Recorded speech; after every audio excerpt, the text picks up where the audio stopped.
That was fast. ইরানে America ইসরায়েলের হামলা এবং পাল্টা হামলায় পুরো মধ্যপ্রাচ্য জুড়ে চলছে যুদ্ধ পরিস্থিতি। ইতিমধ্যেই ইরানের সর্বোচ্চ ধর্মীয় নেতা আয়াতুল্লাহ আলী খোমেনির মৃত্যুতে শোক জানিয়েছে বাংলাদেশ। মধ্যপ্রাচ্যের বিভিন্ন স্থানে ইরানের ক্ষেপণাস্ত্র ও ড্রোন হামলা অব্যাহত রয়েছে।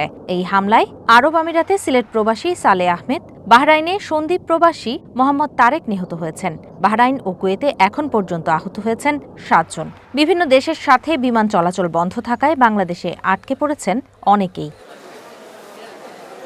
এমন সংকটময় সময়ে করণীয় নির্ধারণ করতে সোমবার দুপুরে পররাষ্ট্র মন্ত্রণালয়ে জরুরি বৈঠকে বসে প্রবাসী কল্যাণ ও শ্রম মন্ত্রণালয় এবং বেসামরিক বিমান পরিবহন ও পর্যটন মন্ত্রণালয়ের প্রতিনিধিরা। এতে উপস্থিত ছিলেন পররাষ্ট্রমন্ত্রী, প্রতিমন্ত্রী এবং পররাষ্ট্র মন্ত্রণালয়ের উপদেষ্টা।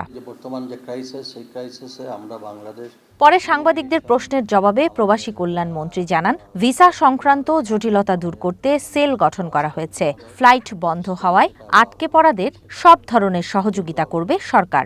ভিসা সংক্রান্ত বিষয়ে আমাদের একটা সেল গঠন করা হয়েছে।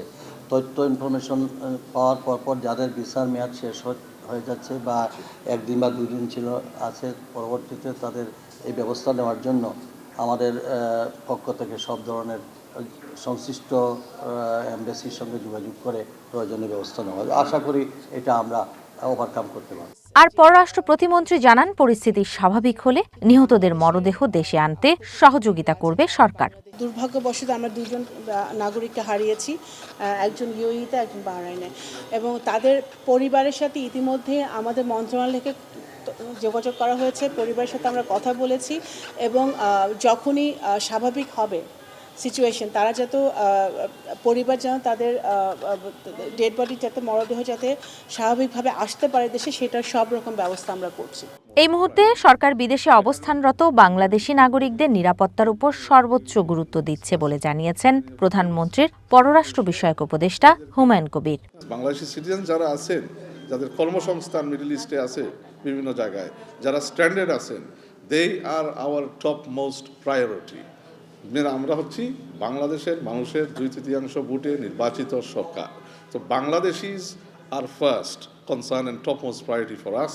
The government is supportive of their welfare, and it will do anything to protect their security, welfare and well-being. পরে গণমাধ্যমে মধ্যপ্রাচ্যের যুদ্ধ পরিস্থিতিতে বাংলাদেশের অবস্থান তুলে ধরেন পররাষ্ট্রমন্ত্রী ডক্টর খলিলুর রহমান। কোনো সংঘাত নয়, বরং আলাপ আলোচনার মাধ্যমে কূটনৈতিক সমাধানের আহ্বান জানান তিনি। সংঘাতে আর কোনো বাংলাদেশি প্রাণ হারাবেন না, এমন প্রত্যাশা করেন পররাষ্ট্রমন্ত্রী। আর আমরা মনে করি না যুদ্ধ বা সংঘাত কোনো সমাধান। আমরা চাই অত্যন্ত দ্রুততম সময়ে একটা আলোচনার মাধ্যমে, কূটনীতির মাধ্যমে শান্তিপূর্ণভাবে এই সমস্যাটার সমাধান হোক। আমাদের সবচাইতে বড় জাতীয় স্বার্থ হচ্ছে আমাদের জনগণ। আমরা আশা করি যে এই সংঘাতে আর কোনো বাংলাদেশের প্রাণহানি ঘটবে না কিংবা আর কেউ আহত হবেন না, কিন্তু সেরকম অবস্থা হলে আমাদের যা যা কর্তব্য তা সকলে আমরা পালন করব। সংকট বাড়লে বাংলাদেশিদের ফিরিয়ে আনতে ব্যবস্থা নেওয়া হবে বলেও জানিয়েছে পররাষ্ট্র মন্ত্রণালয়। সেই দেশের মন্ত্রীদের সঙ্গে কথা হয়েছে, তারা সমস্ত ব্যবস্থা করছেন। ঝুমি রহমান, ওয়ান নিউজ, ঢাকা।